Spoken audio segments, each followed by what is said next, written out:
Before I begin my presentation, I want to say it's a great honor for me to be part of a program with so many impressive women. I also want to say, and thank you to the organizers to invite me to be part of this. It's important that I say, and that men say, when we do the work that we do, and especially in the field of gender violence prevention that I'm going to talk with you about this morning, it's important that we acknowledge that the growing movement of men in the United States, in a multicultural sense, and all around the world in an international sense, the growing movement of men who are standing up and speaking out about men's violence against women and going into parts of male culture that have historically been either apathetic about or openly hostile to women's efforts to engage them, that movement of men is indebted to the leadership of women on a personal level, on a professional level, on a political level, on an intellectual level, on every level. Women built these movements, and these are movements that are affecting, in a positive way, everybody, not just women and girls, but also men and boys. And oftentimes men like myself get a lot of credit and public acclaim for doing the work that women have been doing for a long time. So one of the ways that we can use the spotlight is to thank women and honor women's leadership going forward today, tomorrow, and into the future. Now, having said that, I'm going to share with you a paradigm-shifting perspective on the issues of gender violence, sexual assault, domestic violence, relationship abuse, sexual harassment, sexual abuse of children, that whole range of issues that I'll refer to in shorthand as gender violence issues. They've been seen as women's issues that some good men help out with. But I have a problem with that frame, and I don't accept it. I don't see these as women's issues that some good men help out with. In fact, I'm going to argue that these are men's issues, first and foremost. Now, obviously, there are also women's issues, so I appreciate that. But calling gender violence a women's issue is part of the problem for a number of reasons. The first is that it gives men an excuse not to pay attention. Right?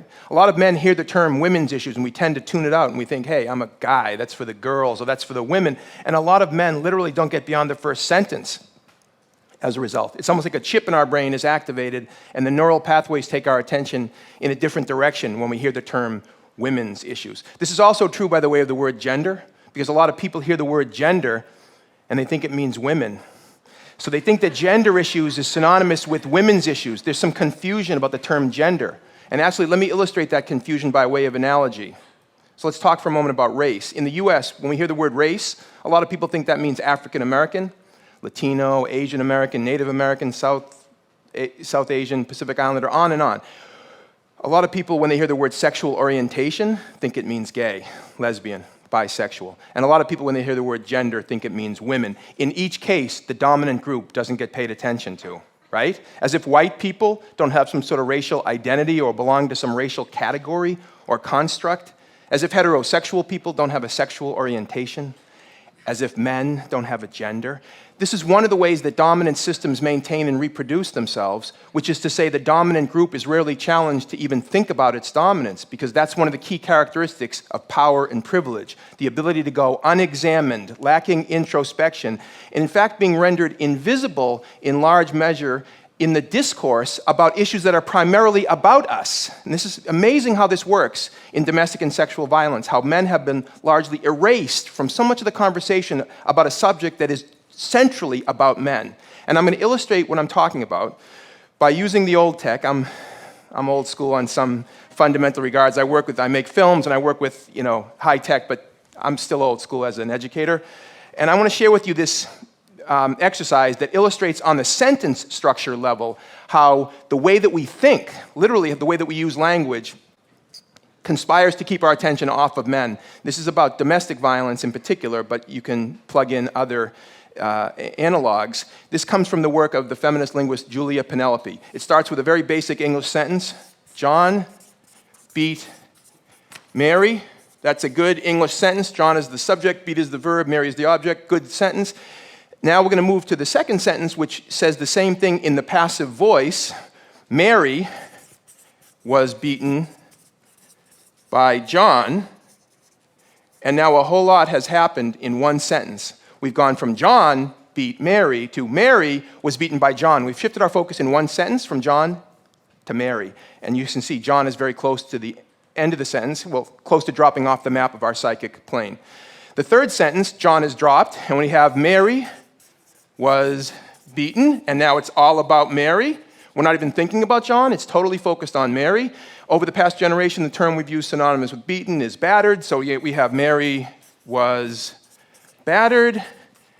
And the final sentence in this sequence, flowing from the others, is Mary is a battered woman. So now Mary's very identity, Mary is a battered woman, is what was done to her by John in the first instance. But we've demonstrated that John has long ago left the conversation. Now, those of us who work in domestic and sexual violence field know that victim blaming is pervasive in this realm, which is to say blaming the person to whom something was done rather than the person who did it. And we say things like, why do these women go out with these men? Why are they attracted to these men? Why do they keep going back? What was she wearing at that party? What a stupid thing to do. Why was she drinking with that group of guys in that hotel room? This is victim blaming. And there are numerous reasons for it, but one of them is that our whole cognitive structure is set up to blame victims. This is all unconscious. Our whole cognitive structure is set up to ask questions about women and women's choices and what they're doing, thinking, and wearing. And I'm not going to shout down people who ask questions about women, okay? It's a legitimate thing to ask. But let's be clear, asking questions about Mary is not going to get us anywhere in terms of preventing violence. We have to ask a different set of questions. And you can see where I'm going with this, right? The questions are not about Mary, they're about John. The questions include things like, why does John beat Mary?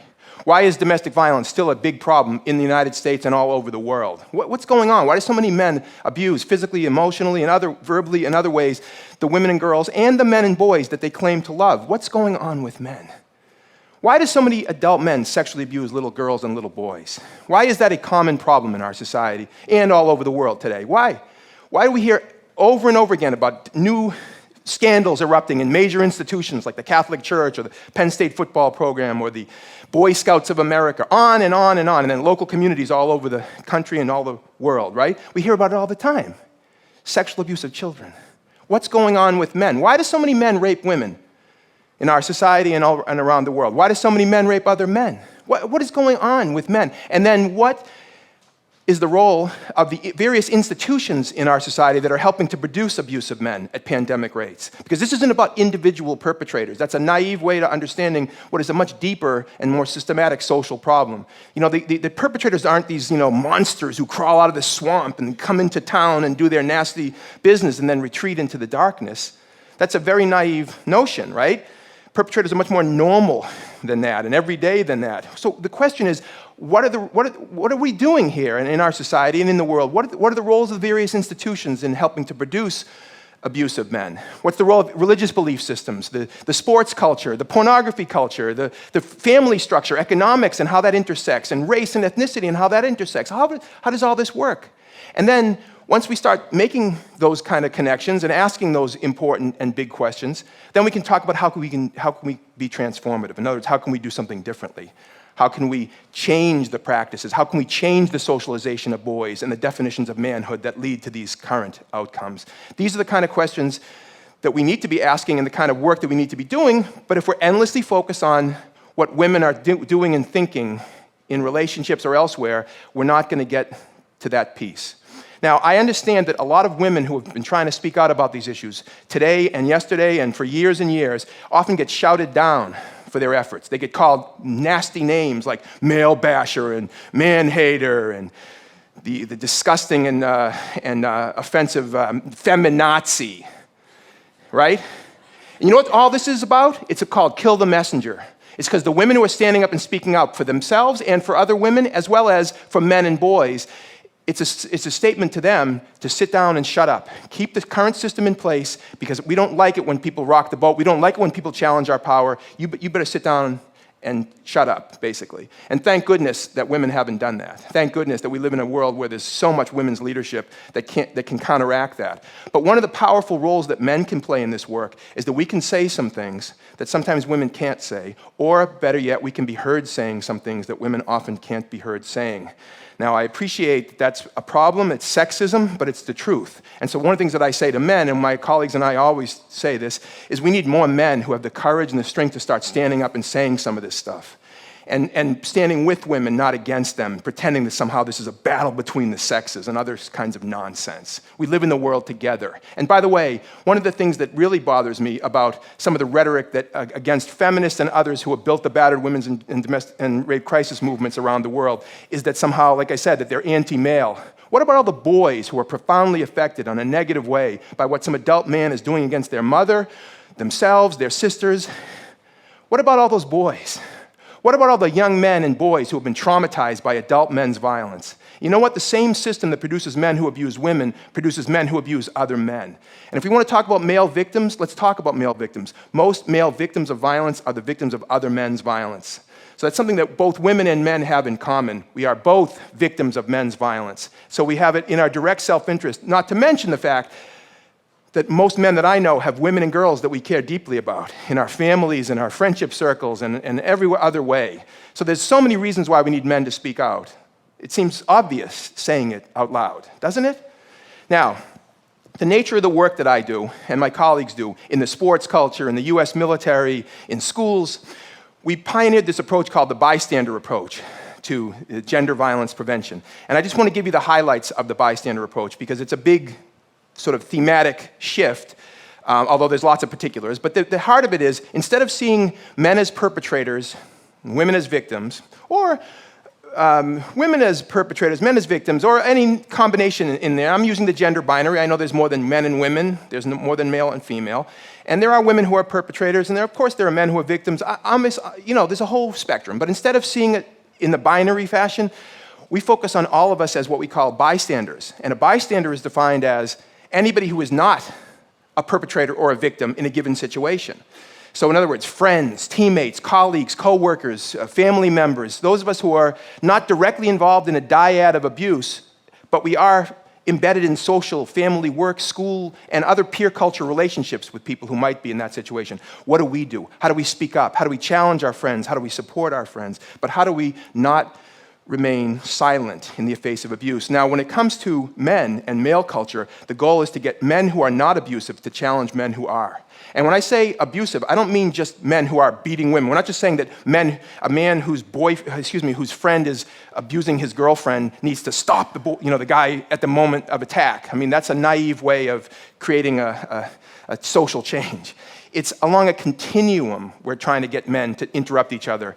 So for example, if you're a guy and you're in a group of guys playing poker, talking, hanging out, no women present, and another guy says something sexist or degrading or harassing about women, instead of laughing along or pretending you didn't hear it, we need men to say, hey, that's not funny. That could be my sister you're talking about, and could you joke about something else? Or could you talk about something else? I don't appreciate that kind of talk. Just like if you're a white person and another white person makes a racist comment, I hope, that white people would interrupt that racist enactment by a fellow white person. Just like with heterosexism, if you're a heterosexual person and you yourself don't enact harassing or abusive behaviors towards people of varying sexual orientations, if you don't say something in the face of other heterosexual people doing that, then in a sense, isn't your silence a form of consent and complicity? Well, the bystander approach is trying to give people tools to interrupt that process and to speak up and to create a peer culture climate where the abusive behavior will be seen as unacceptable, not just because it's illegal, but because it's wrong and unacceptable in the peer culture. And if we can get to the place where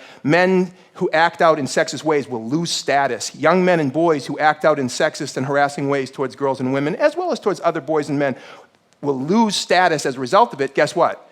We'll see a radical diminution of the abuse, because the typical perpetrator is not sick and twisted. He's a normal guy in every other way, isn't he?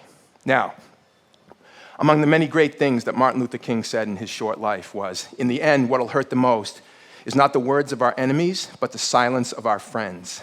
In the end, what'll hurt the most is not the words of our enemies, but the silence of our friends. There's been an awful lot of silence in male culture about this ongoing tragedy of men's violence against women and children, hasn't there? There's been an awful lot of silence. And all I'm saying is that we need to break that silence, and we need more men to do that. Now, it's easier said than done, because I'm saying it now, but I'm telling you, it's not easy in male culture for guys to challenge each other, which is one of the reasons why part of the paradigm shift that has to happen is not just understanding these issues as men's issues, but they're also leadership issues for men. Because ultimately, the responsibility for taking a stand on these issues should not fall on the shoulder of little boys or teenage boys in high school or college men. It should be on adult men with power. Adult men with power are the ones we need to be holding accountable for being leaders on these issues. Because when somebody speaks up in a peer culture and challenges and interrupts, he or she is being a leader, really, right? But on a big scale, we need more adult men with power to start prioritizing these issues. And we haven't seen that yet, have we? Now, I was at a dinner a number of years ago, and I work extensively with the US military, all the services.